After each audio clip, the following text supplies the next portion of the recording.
She has two trilogies, and then a duology, and then she's working on another trilogy. Like, NK, could you like slow down? No, Just work on some fan fiction for a minute. no, Like, play some like Horizon Zero Dawn. yeah, Like, it's just good. chill out, and then do that. Just do that for a minute. Let me catch up.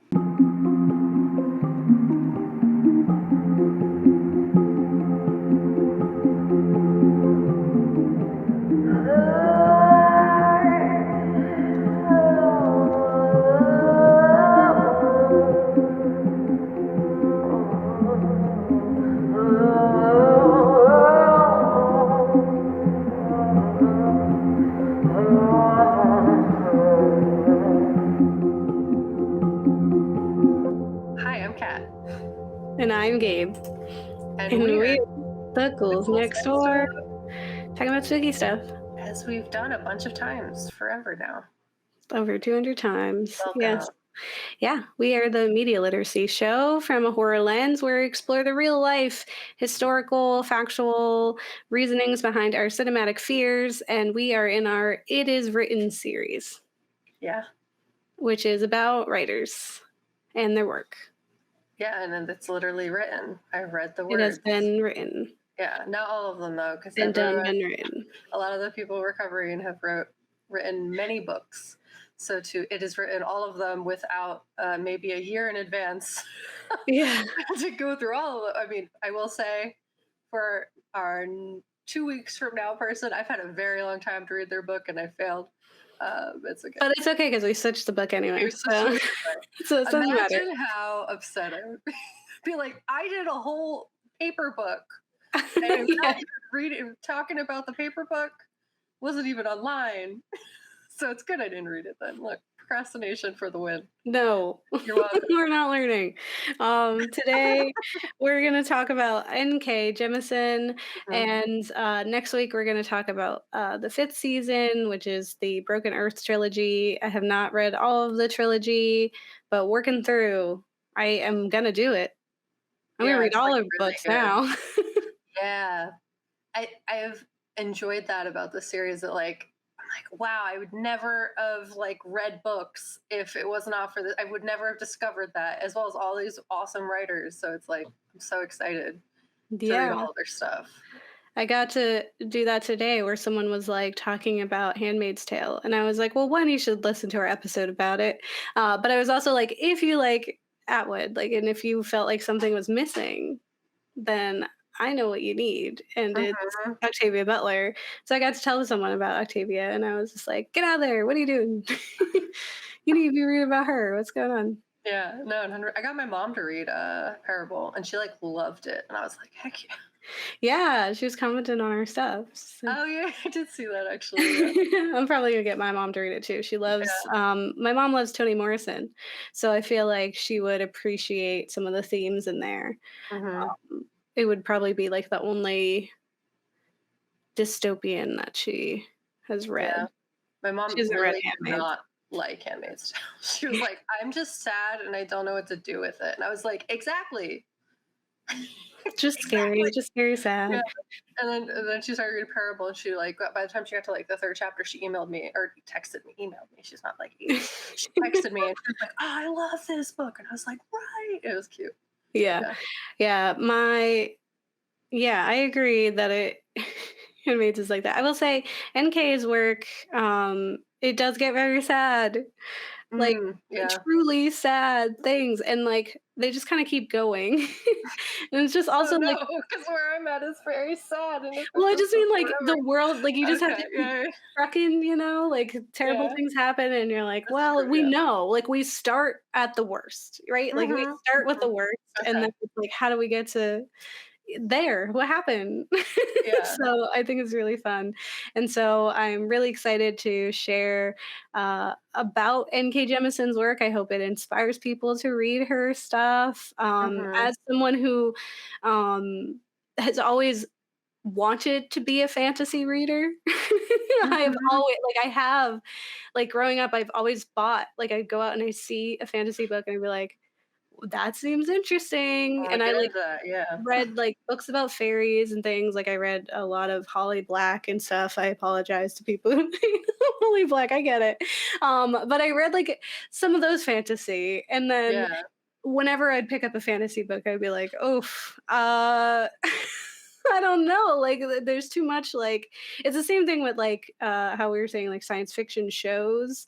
How Mm, like the space politics would just lose me, and I'd be like, I don't care. I just want to learn about these people, which is why I think I really enjoyed the Expanse. So with Jemison's work, it was one of the first like fantasies I could digest and enjoy, mm. and I appreciated the characters and the world that's around, even throughout most of it, and even still now, I don't really know what's going on. I'm still like, I want to know. I'm interested. Like, Yeah. this is a these are some protagonists I can get behind, that kind of thing. Yeah. Versus what usually is in fantasy, where I'm like, good for him. Yeah. I'm glad that he gets whatever he wants. Okay, all right, that's Yeah. cool. That checks out with what society Oh, says. he got kidnapped by like a fairy queen, and usually people die from that, but because he's him, he's just He like so doesn't. Yeah. hot and so smart that he gets out of it. Okay. Yep. Sure. Yep. All the girls like him. Okay. Yeah. I Yeah. believe you. Everyone else would die, but he's alive. Okay. Uh huh. Mhm. Mhm. Yeah, of course. What Yeah. fantasy world? What fantasy world? Whereas this one, it's like, oh my god, that really hurt, and I want this person to live. And Yeah. they're just like, why can't they have the chosen one syndrome? They have like, yeah, really real stuff happen to them, but in this like fantasy setting, which is like sometimes you'll have like fantasy worlds that are just like, wee, Yeah, magic and unicorns. It's not that, but it's very good and very like engrossing, I guess is the right word. hmm Um, and hopefully you'll read it and recommend it to other people, like and we you'll are tell us doing. about it. Tell us how You you have these like feel. moments where you're like, books. Yeah, and Let's like talk about it. maybe I do like fantasy. I just hadn't read a fantasy where I saw myself and I enjoyed it. The same way with Yeah. like science fiction and Octavia Butler. I was like, I'm never gonna read like a sci-fi epic. I'm not gonna read it in space and there's aliens. I'm not gonna do it. And then Lilith Brood, I was like, maybe I am gonna read it. Maybe I do like that. Yeah. Maybe It's I do like like it. it's like representation matters or something. What? Like I mean, it's media crazy. literacy. Yeah. Who knew? Who knew? Um, It's crazy. It's like breaking news that exists and should exist more. yeah, and it'll affect everyone's thoughts. Yeah. Well, Kat, why don't you tell us about NK and their Gotcha. work and their life and everything else? Will do. I feel like I've finally gotten the hang of this. So I actually like have it organized in coherent sections. And I have a fun fact section. So it's like, yeah, we finally hit our stride. It took us 3 episodes, or 3 things, but here we go. So here Right. are some fun facts. Math. I've never been good. I can't be good at like all the things. I have Yeah. to be very bad at some of them, and math is that for me. Mental math specifically. But yes, let's give you some fun facts about Nk Jemisin. That I have, after reading a ton of stuff about her life, I was like, all right, these are things that are just like fun, but I don't know if they fit anywhere else in this section. So I'll talk about this again, but they live in Brooklyn. She's part of a writing group called Altered Fluid. Ooh. She's the first author in the genre's history to win 3 consecutive Best Novel Hugo Awards for her Broken Earth trilogy. In addition to writing, she has been a counseling psychologist, an educator, a hiker, a biker, a political feminist, anti racist blogger.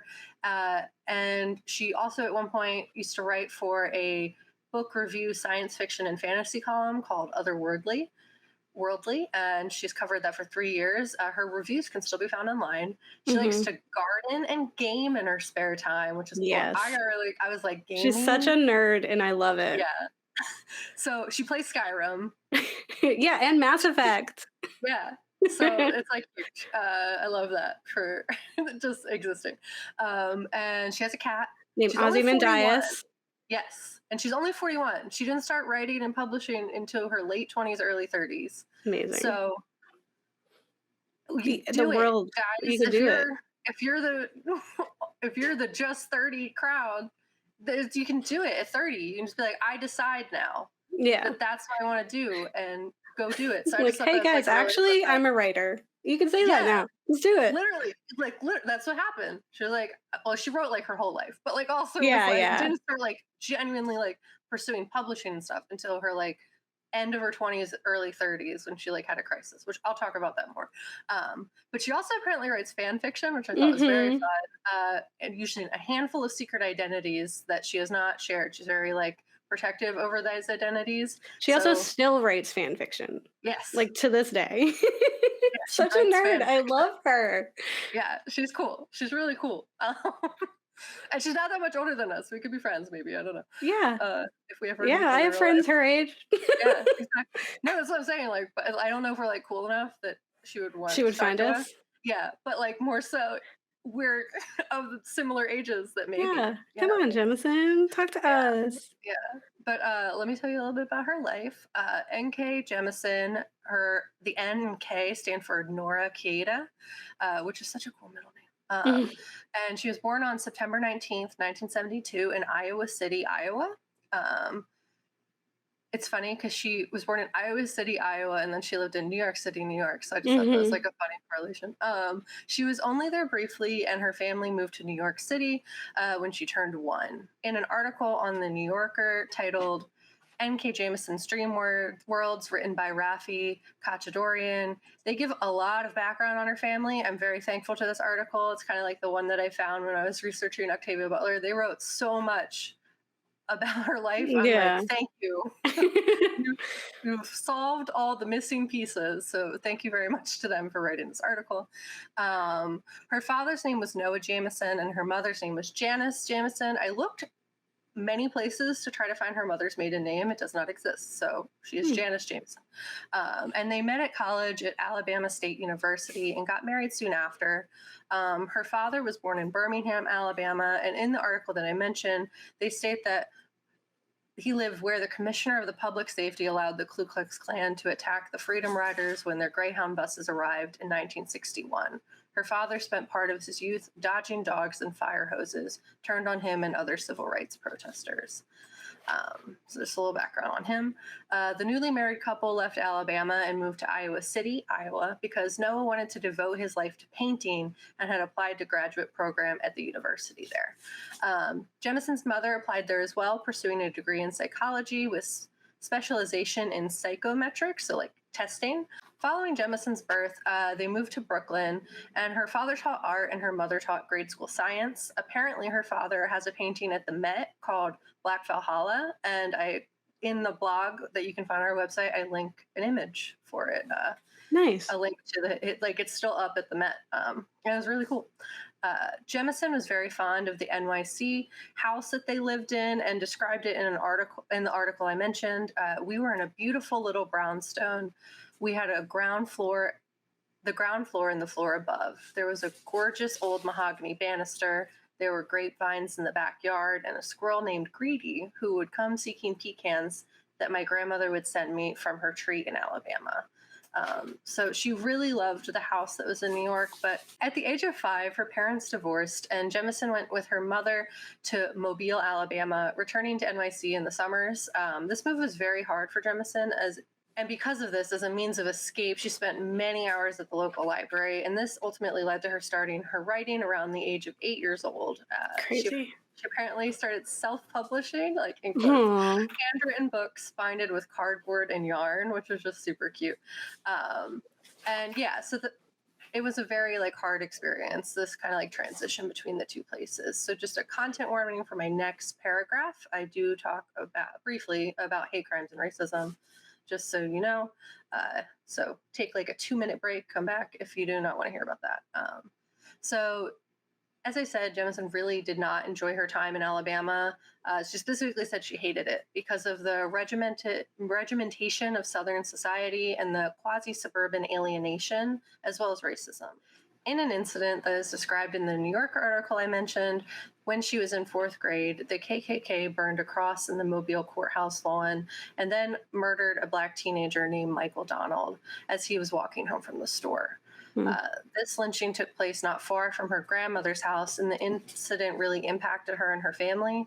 Uh, in a speech that she made in 2013 while she was recalling this, she said, "I remember my grandmother sitting in her den with a shotgun across her knees while I cracked pecans at her feet.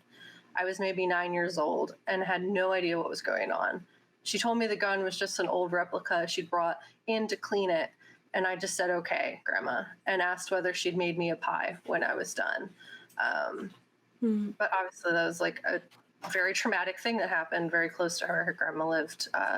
And this kind of traveling back and forth between Alabama and New York continued to like impact Jemisin, specifically in the very big differences in crossing the Mason Dixon line from both the societal, social, and personal standpoint.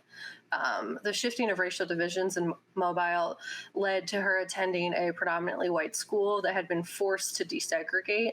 And she would have to ride an hour bus ride to get to the school each day, specifically so she could exchange comic books with her white friends, which she had to do behind the school. Hmm. Uh, as a way of dealing with the world and kind of like just the realities that she was dealing with, she's, as I said, she spent a lot of time at the library as like a form of coping and escapism, to read and write. That was like her favorite thing to do, and is where she spent like the bulk of her time. So this helped her not only develop her writing style, but also further develop her love of fantasy and science fiction.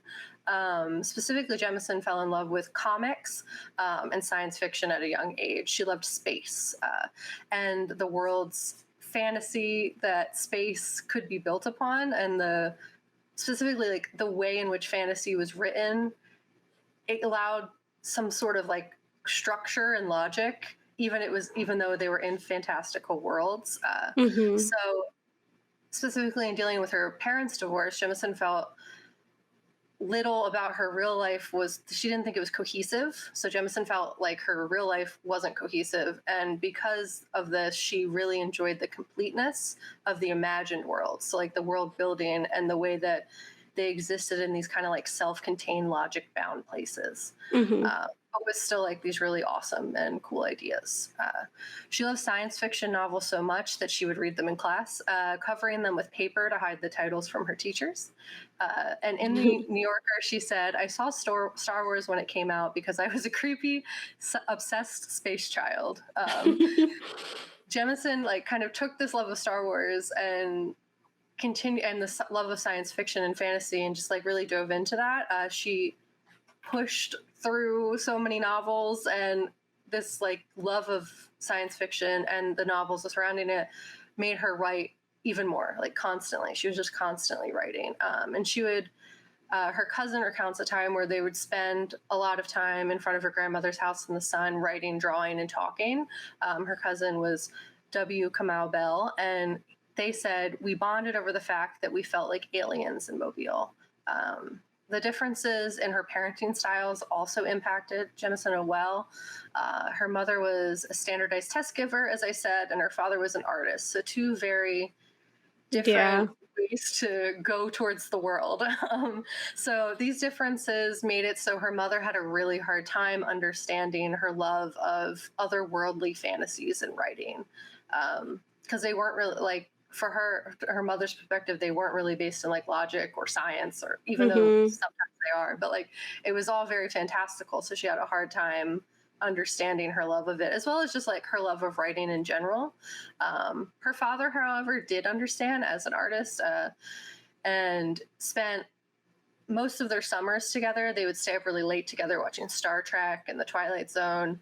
Hmm. And her father also encouraged her to explore the city and create, really like pushing her to be more creative and like explore that further. And this was really cute. They would spend a lot of time coexisting, just working on their passions. So he would be like in his office painting, and like she would be like in the den, like writing. And they No. would just kind of like, they wouldn't talk very much, but they would just like both work on what they loved in this like kind of coexisting space, which I thought was really sweet.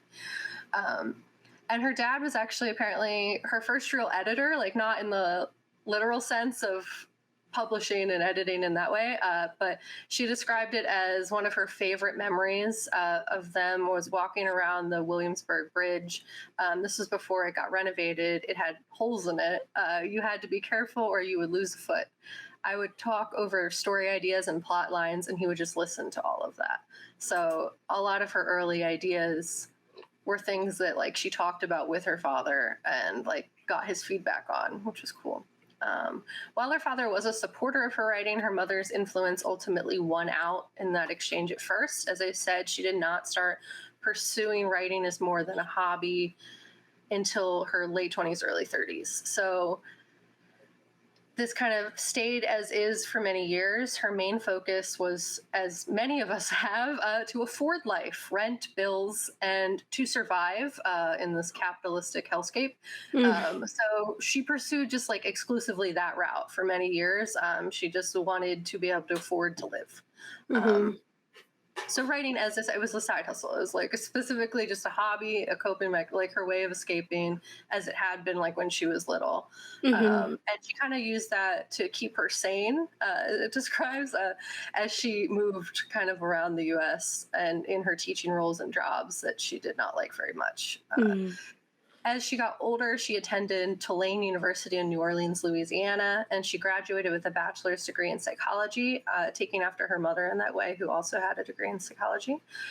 She went on to receive a master's in education from the University of Maryland at College Park, and she became a career counselor at a college in Springfield, Massachusetts for a while. She did not like Massachusetts very much.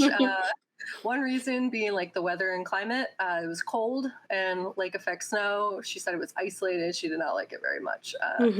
She continued writing, as I said, mostly as a hobby, and that was kind of what kept her sane. She participated in writing groups as well, and as we said, anonymously participated in fan fiction, which she still does. She eventually worked at Northeastern University in Boston, but did not like Boston very much either, as it was still in Massachusetts. Did not like it there. It was when she turned 30 that she kind of had this crisis, and she stated, I was like, oh my God, I am in debt to my eyeballs. I hate this town. I don't like my boyfriend. I have got to reorder this. What do I need to do to be happy? Okay, get out of debt, get out of Boston, get into writing. Maybe make some money from it. Maybe that can help. So after that kind of like epiphany, she attended the Viable Paradise Writing Workshop and then started seeking publication seriously. From there, she started to submit her works to publishers and agents. She found an agent in 2005, and her first novel, The Killing Moon, was published in 2012. But it did not initially sell well since the industry was not welcoming to inclusive fantasy. Way of saying, wasn't and still isn't entirely. That the industry is racist, and that is why she did not have success so much at the beginning. She received many rejections that she was certain were racially based, code from the same editorial bigotry that Delaney faced in the 60s. She even came very close to quitting. She said, I came very close to quitting. I had a long, dark tea time of the soul, and basically somewhere in there I realized people are just that racist. If the only problem is that the book is full of Black people, okay, I got you. I'm going to write something full of white people, but it's going to be all about how evil those white people are. And The 100,000 Kingdoms was that book. It was me getting mad at the science fiction publishing. And she did find success in writing, just even with all that happening. And many of her books have won awards. As I said before, she is the first Black person ever to have won the Hugo Award for Best Novel, and is the first author in the genre's history to have won it 3 times in a row. What won it the first time was the book that we're covering next week.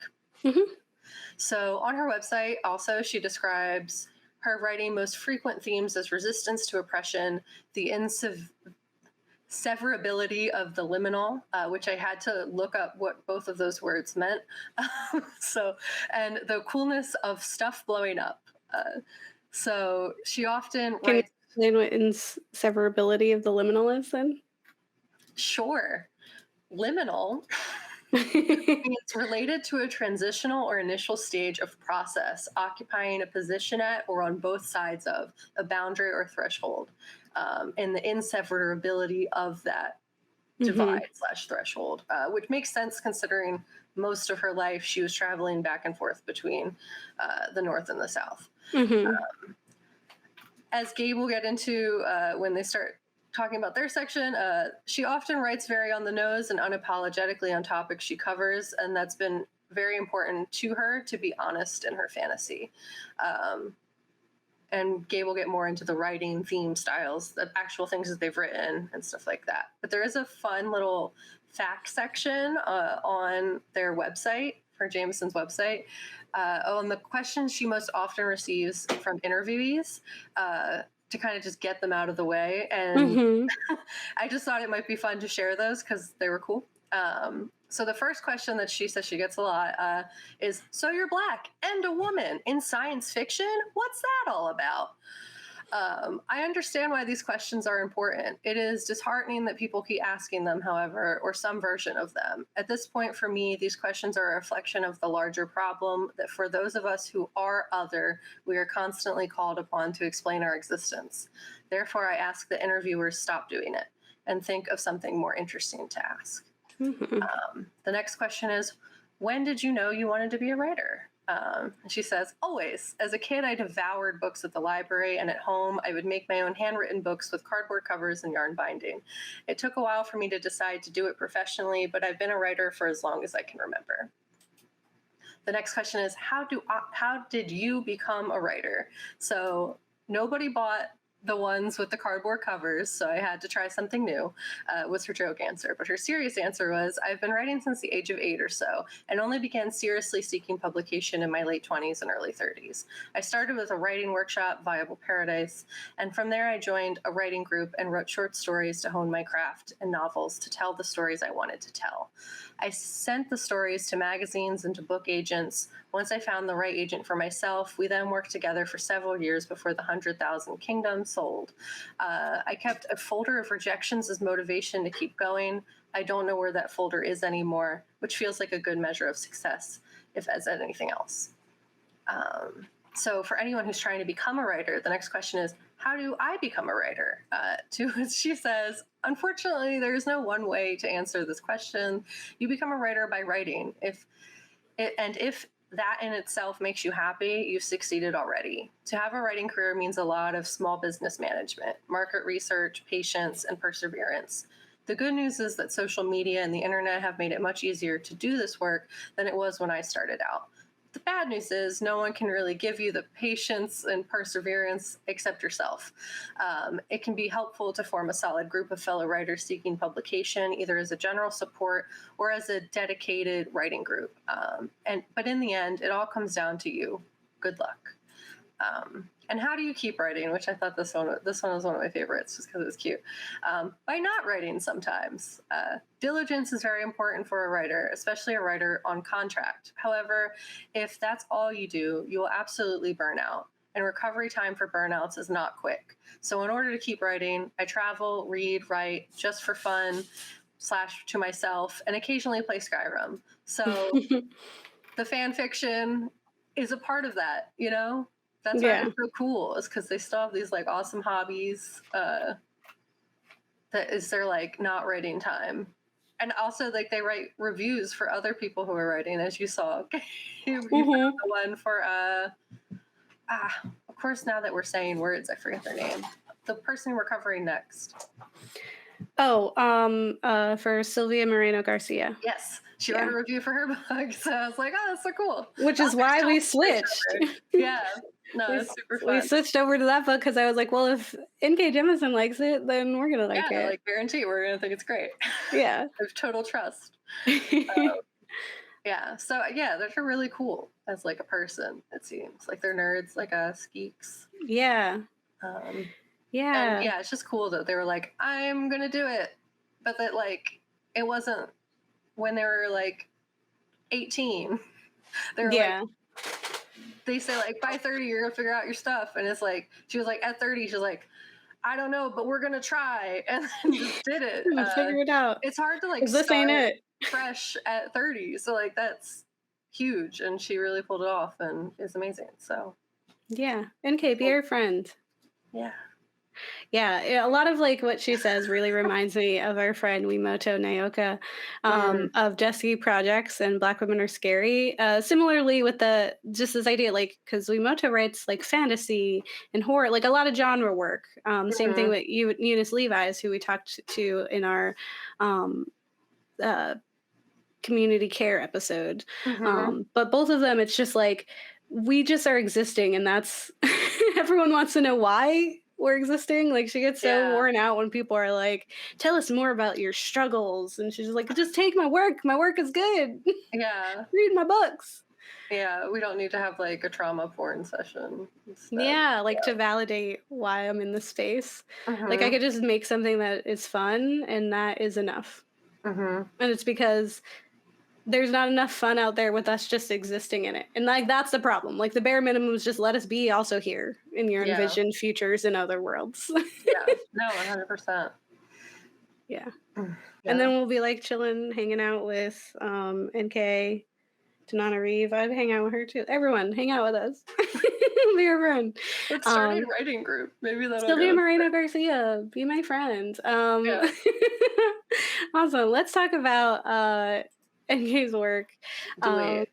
so one of the first things is I found this quote from her that just said, "I write what feels good," and I found that really inspirational, and just like motivating.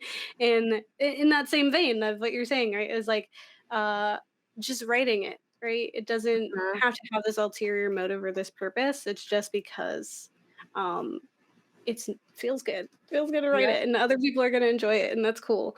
Yeah. So I think one of the biggest things that I found the most interesting about her work is like this inspiration of hers is really founded in these two like you're saying about her parents, these two like dichotomous like worlds of like Mhm. dreams which are like unreal, they're just made up, fantastical, and then science, right? Like grounded in science, like geology, Yeah. astrophysics, like all those things that Climate are change. Yeah. applicable like to creating a world, Mhm. but also like being able to have enough imagination to envision what that world looks like, what the people look like in that place, Yeah. because it's more than just the science of Yeah. people. Um, which is kind of like what I growing up I wanted to be an architect because I always felt like that was a really good blend between being artistic and then also like both sides of your brain because there's like math Mhm. involved, which is why I'm not an architect. Like math because you have to be like this has to stand, this has to be able to Yeah. exist. We gotta Um, physics it. yeah, like is it gonna But then also like being able to design this thing that doesn't exist elsewhere. I was like, this is Mhm.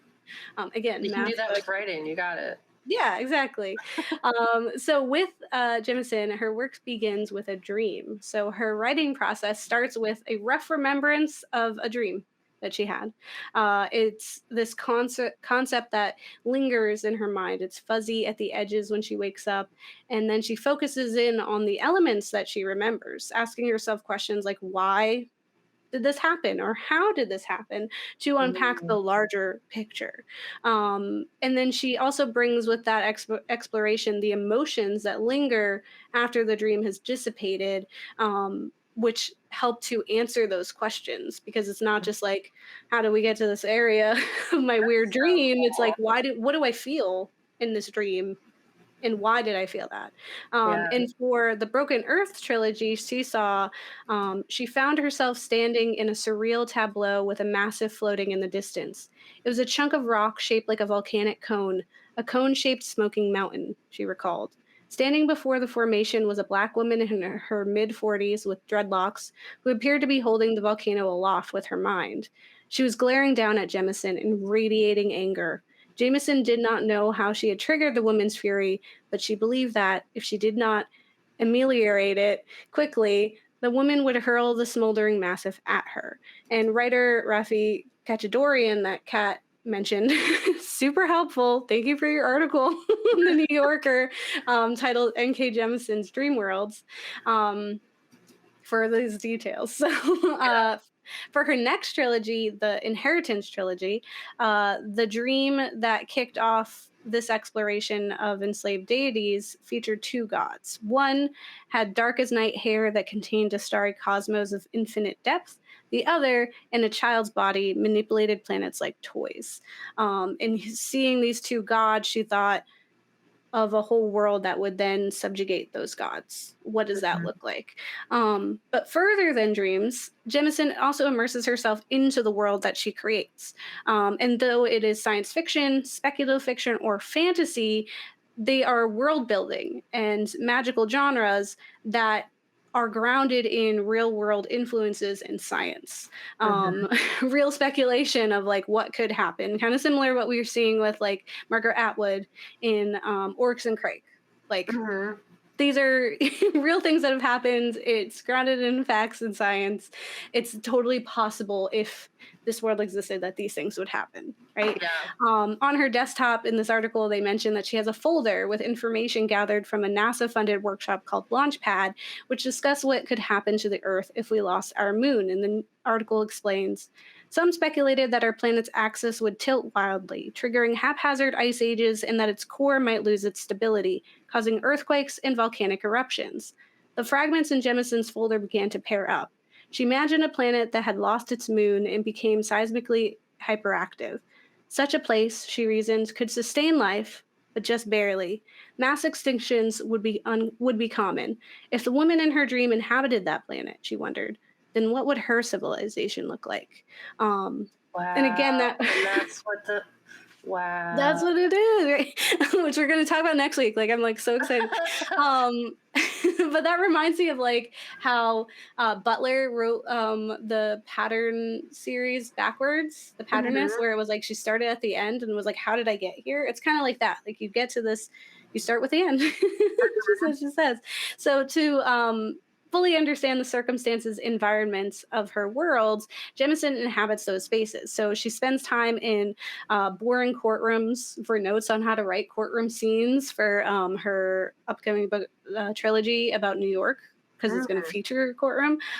She explores New York to learn more about its history, to apply that to that trilogy, feeling like she needs to learn more about that before she can fully flesh it out because it's so much about the city. Like the city Mhm. itself is almost a character, or Yeah. is a character, honestly. To get a firsthand feel for volcanoes, she flew to Hawaii to smell sulfur and ash. To learn how people prepared for environmental stress, she researched end of days survivalists, though she stopped short of going into the wilderness to meet them. Mm. She was, in the article, she's quoted like, I'm not that stupid. um, but it's a matter of like, you think about, you have go bags, right? You think about what it Mhm. is that people would do. What are we already doing? What is the reasonable next step that, although it is a fantastical world where you are, and next week we'll talk about it, kind of scrambling to figure out what's going on, there's still Mhm. enough of like the regular science and like facts that you don't have to fill in a lot of the blanks. It's easy to understand a world that exists like that. Mhm. So it helps you.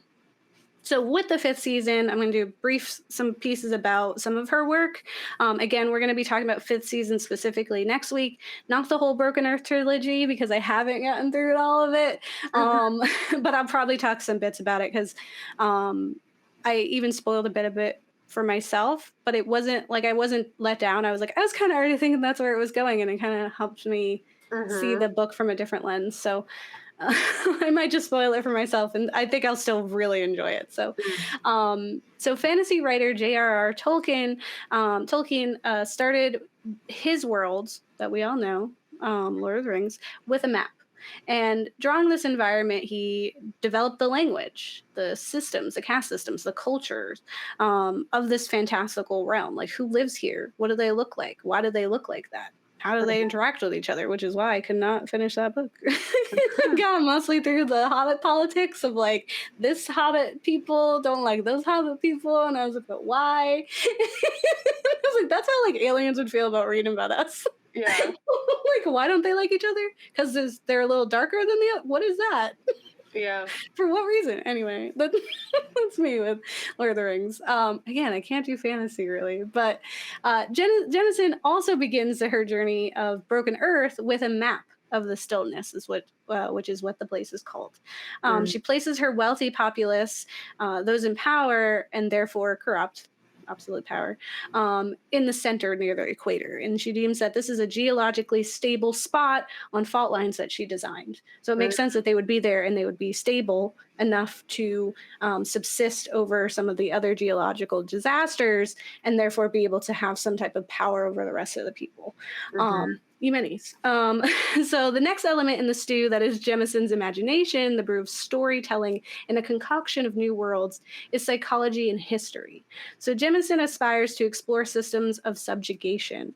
There is a critical and keen eye that focuses on the oppression of certain peoples, of acts of rebellions, and of the new world order and what it will take to get there, which is usually something catastrophic. Like, we got to break it to remake it. You know, Yeah. made that as slogan. Yeah, that's a beautiful sentence structure that you just had. I was just like in awe. I was like, the brew of story. Wow. You just say words so good. All right. Maybe I should be a writer. You are. You already are a I writer. am You a just need writer. to You're right. write You're more. right. You're right. I Yeah. need to finish. Claim it. There's no. Yeah, you're right. Claim it. I am a writer. You just wrote So that beautiful sentence. I did, and I can read so many sentences. Yeah. I was so inspired when I was writing this. Just for people who are listening, like Jemison is so inspiring. Like it was Yeah. writing itself. Like I was like, "Woo!" I just want to tell everyone about how amazing she is. So, Yeah. if you like that, you should just read her stuff. Yeah. For Broken Earth, she decided arbitrarily that the woman in her dream lived in the volatile hinterlands, and then began to treat that decision like a discovered fact. I'm like, okay, why isn't she working to stabilize this powerful, wealthy part of society? Well, she must have had at one point of well, she must have at one point been part of that life, but somehow got away. Gradually, the contours of a story emerged. You let intuition do whatever it is going to do. I had a sentence in mind. Let's start with the end of the world. That can mean the literal end of the world, it can mean the end of civilization, or it can mean grief. Yeah. And that's when she decided to um, pretty much start with the death of a child. Mm-hmm. And it was a familiar fact for her because at the time of writing, her own mother was ill. So Mm-hmm. um, she was very familiar with grief, and that is pretty earth shattering. Yeah. For each of Jemison's stories, there is intention and education. As fantastical or imagined her worlds are, there's always some semblance of familiarity and possibility, which again makes it really easy to understand. It's like, oh, of course, yeah, that's how that works. Again, we'll talk about it next week. But there's sometimes where I just say stuff and I'm like, I don't know what that means, but of course, that's what it is. Yeah. Um, the other interesting thing and important thing, which Kat touched upon in their section, was that Jemison is bringing some color to the future and to the fantastical. And Mhm. as Octavia Butler had said about the lack of diversity in genre work, she said, I wrote myself in. And so too does Nk Jemisin. Butler fought against critics in a world that limited her worlds. She, Nk Jemisin, and the other writers of color were asked to remove any POC or racial issues from their narratives, afraid that readers wouldn't be able to relate. As if BIPOC people BIPOC don't find connections in the Yeah. world and in fiction, despite the incredible lack of melanin on screen all the time. Yeah. We do that all like we already covered this. Like, we did this. Watch our Turning Red episode. Yeah. You can do that. Like you can relate to a different thing. Anyway, Yeah. further, they're asking them to remove the people of color because they won't be relatable. But then on top of that, these publishers, there are others in power, despite demanding that, still label the work as African American science fiction. Mm. But you just told me it's not.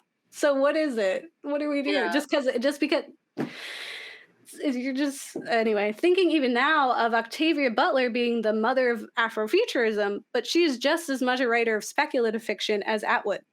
Mm-hmm. She's also a speculative fiction writer. She's a science fiction writer. Period. That's it. Butler has said on the matter.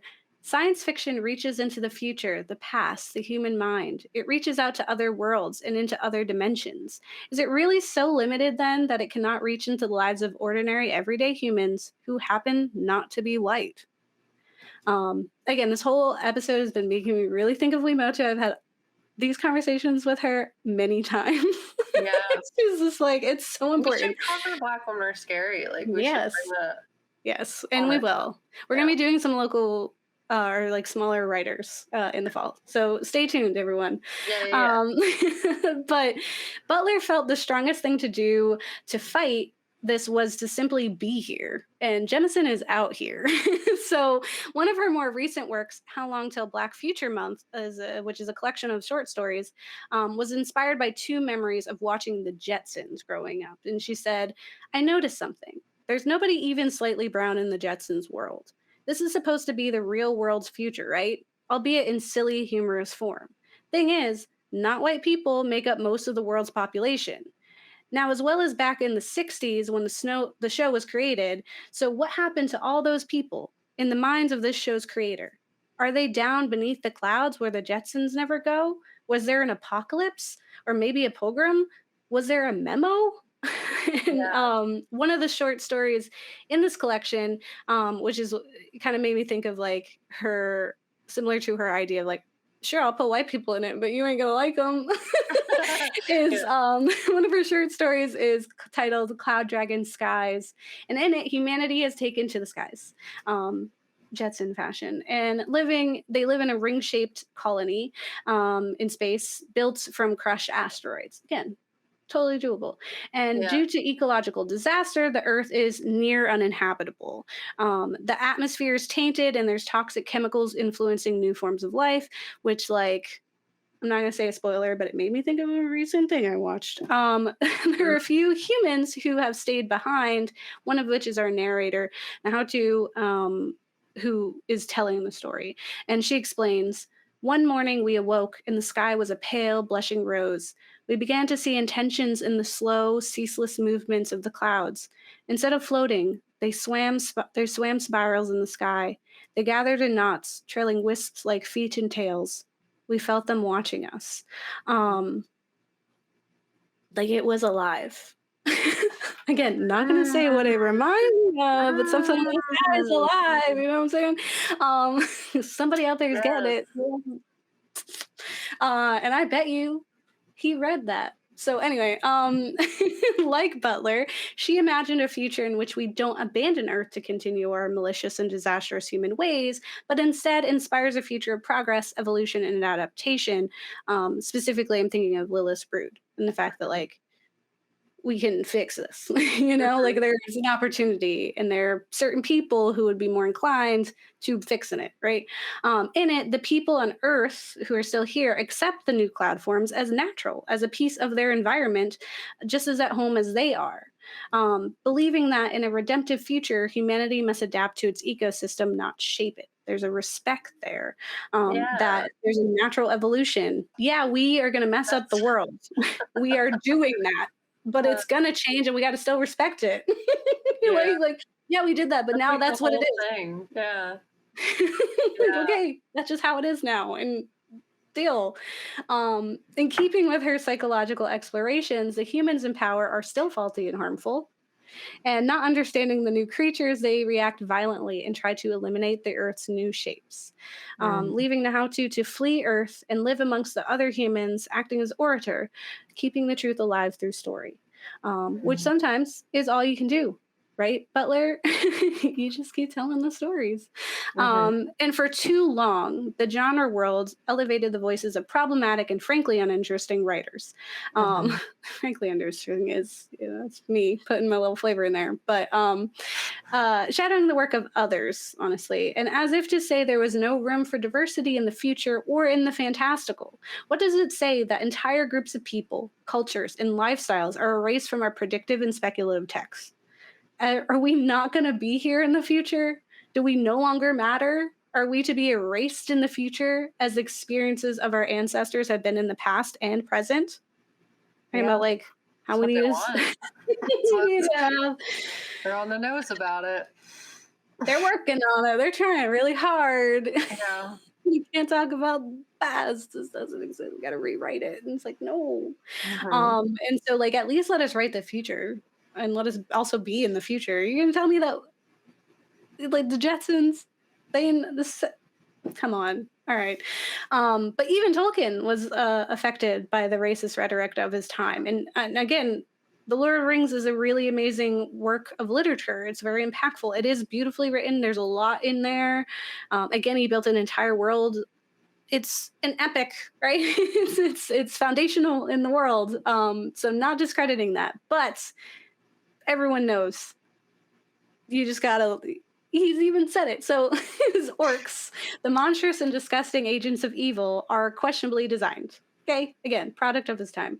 In a letter explaining his idea, he said they are or were squat, broad, flat nosed, sallow skinned, with wide mouths and slant eyes.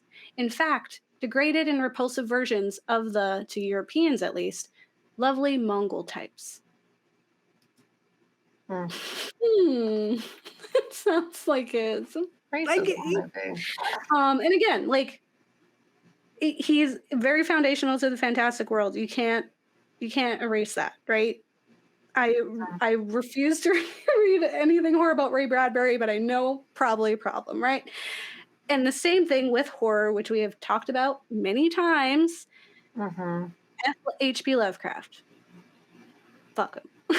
Yeah. And we've mentioned this so many times. Still foundational. We get it. Fuck him anyway.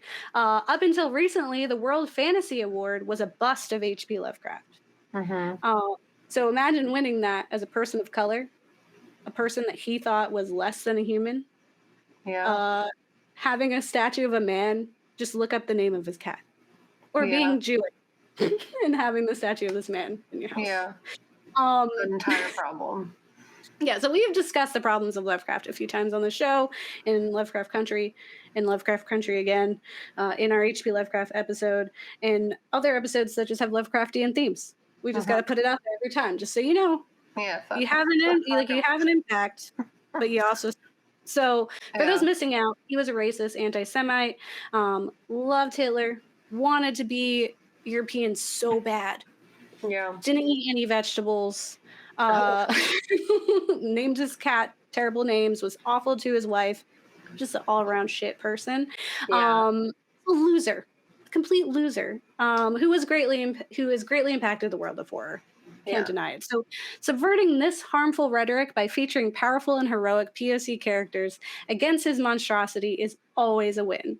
And in her upcoming trilogy, she's expanding upon her short story, The City Born Great, and going to build that into this trilogy. And this is the one that's like in New York. So Jemisin has explained that the story is part Ghostbusters and part The Adventures of Buckaroo Banzai Across the Eighth Dimension. She's such a nerd. I get so excited. It takes place in New York as it is invaded by interdimensional aliens, and those aliens are Lovecraftian in nature with long tendrils, otherworldly, sinister. She describes them as like the tendril mass looms, ethereal and pale. These monsters are confronted and fought off by heroes that have Lovecraft turning in his grave because they're BIPOC and varying in gender, and they're still as important. Wow. In an article on Tor.com. Yeah, who knew, right? In an article on Tor.com titled Nk Jemisin's New Contemporary Fantasy Trilogy Will Mess with the Lovecraft Legacy, Jemisin explains, to boil it down, it's about a group of people who embody the spirit of the city of New York.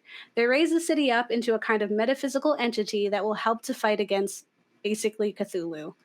This is deliberately a chance for me to kind of mess with the Lovecraft legacy. He was a notorious racist and horrible human being. So this is a chance for me to have the chattering hordes. That's what he called the horrifying brown people of New York that terrified him. Chattering hordes. This is a chance for me to basically have them kick the ass of his creation. So I'm looking forward to having some fun with that. And we love to see it. Yeah. Yeah, like anytime you can be like, oh, is that scary? I do also love this like answer of like kind of like Godzilla, where like let them fight, you know? Yeah. Oh, you brought Cthulhu, we have a whole city now, it's gonna fight you. Like, what is that? Love it. So definitely check out our episode about the book Lovecraft Country for more on things that would make Lovecraft vomit his racist little heart out. So be like so upset. And then completing this, I want to highlight in Brightest Day and Darkest Night. When she is not writing fantastical futures in other worlds, she is piloting narratives of some of our favorite superheroes. Nk Jemisin has written one of the recent runs of the Green Lantern Corps, featuring the amazing Sojourner Joe Mullen. I love the Green Lantern series. If we're going to talk about nerds, it's one of the only comic book series that I was keeping up with for a long time. I have not read Far Sector, but I have it here. My partner's read it, says it's amazing, and showed me some cool things in here. Art is amazing by Jamal Campbell, so check it out if you haven't. Yeah. And it's an incredible story, and I remember hearing about it even before I read this season, knowing that Mm. was behind it, and then seeing Joe, I was like, yes, finally. When like first of all, Green Lantern being the first like comic book series to have the fridge your girlfriend trope, where like one of the Green Lanterns, literally Kyle Rayner finds his girlfriend in the fridge. Like when you fridge the girlfriend, Ah, it yeah. tells you to do something. Like Mhm. that's the trope started with Green Lantern, and the fact that most of the women up until recent times were like the Star Sapphires, they're just like in like it's just like one piece thing. It's like no clothes, and their power is love. Like they're driven by love. Like we can't also be driven by hope or driven by willpower or like rage. Like, are you kidding me? Anyway, Yeah. it's gotten better. There are a lot more, and like the outfits for the Star Sapphires have gotten better, but still, Mhm. for a series like that is also in space, and she's a space nerd. She loves comics, so I got very excited Mhm. because Jemison is a lovable blurred who appreciates and thrives in this medium. So of course this is going to be a great series. I'm very excited to read. And in her version, or in her in Joe, the Mhm. Green Lantern, it takes place in a city state on a megastructure at the edge of the known universe, and it is a civilization of multi species. Mm. And Green Lantern Joe Mullen, who looks incredibly like my love, Janelle Monáe. Mhm. Incredibly so. I don't mean. They're a detective. And in that same New Yorker article, bless them, they explain although it is a comic book, the writing carries Jemison's wry tone, interest in power, and unapologetic use of allegory. The series opens with Mullen surveying a murder scene while considering an aphorism from Things Fall Apart, Chinua Achebe's novel of colonialism. A man who makes trouble for others is also making it for himself. It lingers in her mind, but Mullen dismisses it, noting, I'm the one causing the trouble just by existing. Um, Mm. and in the end, N.K. Jemisin is a foundational part of the fantasy genre, a necessary voice to keep us in the future and in the fantastical. And I hope she continues to share her dreams with us. Yeah. No, 100%. We're gonna read all of their stuff. So Yeah. I'm like, oh my God, I can't read everything all the time. I will say, you like, it's can though. We can just make all of our episodes about books now. that's it. We're just book people now. Yeah, I Yeah. mean, I've been reading so much. And I've been reading so many like dark, sad things Mhm. that I like had to pivot. I was like, "Help me out, my friend who needs a book talk because all she does is read." I was like, "Help me. What is something that's just sweet and nice?" Like we were watching Heartstoppers or like Mhm. reading Heartstoppers. Like I just need something where it all That's works out. cute. Yeah. People are in love or just happy, Wholesome. like best friends hanging out. That's what I Yeah. need. Even in like with fifth season, because like some of these things get heavy, and I'm just like, I'm too sad. I can't go to sleep now. I'm finding a Mhm. lot of books are not bedtime reading. So Yeah. if you're following my Twitter, it's like 7% of it right now is me being like, don't read this at night. Yeah. Sometimes you need just like fun stuff. That's why I want to make a fun one too. Cause you know, like my webtoon's like really serious and sad. I Yeah. want to make a fun one too that's just like, haha, good times. Yeah. So you Yeah. need a little both. You need a little both. That's like, well, yeah, one of my stories is just like, what if we could just put these fun characters in a place? It's Yeah. crazy. Well, they And I'm just like, exist now. Look at them do. yeah, I just want them to be crazy. Yes. So please, please, please read Nk Jemisin. And next week we're going to be talking about the fifth season. You could try to read it before if you haven't It's a before our long book episode, but that's though. a long time. So Yeah. um, Well, like listen to this and then like pause for a little bit and you could skip ahead, or you could just wait. You Yeah. know, books Yeah. forever, Gabe. Nothing but books. Forever. Books on books. Yeah, our next series in October will be there's books and then there's like shows. So it'll be fun in that way. But yeah. All I'll say is like I want to be friends with the writers that wrote the books. Recipes Butler. I think we would be friends. And Atwood, like again, we don't hate you. Yeah. We could be your friend. We could be an acquaintance. Yeah. But we want to be your friend, Nk, and we want to be your friend Sylvia as well. So, yeah. So tune in next week for that. Let us know if you have read some of her books. Again, it's queued up. We're ready to go. We're not done reading. We're gonna be reading forever because she has 2 trilogies, and then a duology, and then she's working on another trilogy. Like NK, could you like slow down? No.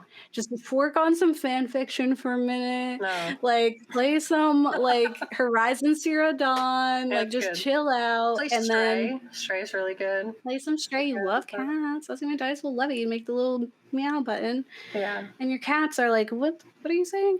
It's great. Do that. Just do that for a minute. Let me catch up. There's only so many hours in the day. Yeah. And then you'll be ready and I'll be ready and it'll be great. Or maybe just write them so that they're out there. They're always going to be there. So I really like the book. I'm excited to finish it. I will not finish it in time for next week, I think, but it's okay. It's part of the. I'm gonna spoil it, but you're gonna have to deal. Yeah, I actually like spoilers sometimes because I'll still read it because it's like I find the unknown very stressful. It also helps you really get it. I like to know what's important for me to be paying attention to. So if I know what the end is, I'll know like what parts I should be like extra looking at. You know? Yeah, exactly. And that's how I feel now. I'm like, hey, I kind of know this thing is gonna happen. So yeah, it's like that TikToker I saw who like cut the binding off of all of his books in school and scanned them so that he could Control F his textbooks before those things existed. You know, it's just good to know the full picture of what's actually important before you have to look at a giant piece of thing, you know? I'll tell you what, I have that thought all the time. You should do it. I would love to Control F things in my life. Yeah. Control F my keys. Okay, where I don't think it'll do that with books though. They aren't already digital. That's more. You know what I'm saying? Yeah. But it's a good joke. You know, it's a good joke. I get it. But I meant Control F words. Serotonin. Yeah. Well, that's just look at the cats. Where's Charlie? Yeah, it would highlight. It would be like, here it is, and then Control F money. I could use some Control F money. Highlight fans. I would like some Control F money. That's an idea I had for a short film. So maybe one day I'll do it. Money or OnlyFans? Just Control F. It was kind of like a monkey's paw. Oh, and then you find like be careful what you wish for. Yeah. Because there's always a pit. You always have to pay. Yeah. Now it always comes at a cost. You've seen something you can't unsee. You remember we did gifts? Mm-hmm. Careful, and we did wishes. And you're like, dang, I really didn't want to know that about that person, but now I do. Yeah. You Control F to find out if your crush likes you, but then you find out they've had like really disturbing sexual fantasies about you, and now you don't like them anymore. That's an option for the story. Yeah. That's real funny. You're like, oh, ew, no. You don't seem to view women as people. I don't think I like you anymore. Yeah. That's good. Yeah. Cool. Use it for story. Thank you. Free. That's what writing groups are for. I want to do it. I'm sorry. Yeah. We're gonna start one. Extend longer than with random facts about us now. Don't get married. They'll eat your kids. Or your kid gets murdered and you get very angry. You're magical. Yeah. Wait till next week. It's gonna be all sad. So It's so sad. Yeah. Why'd you do this to us, Jemisin? Yeah, the part of it Thank right you, now is but also, very sad. yeah. Well, we'll see. All right. Well, bye.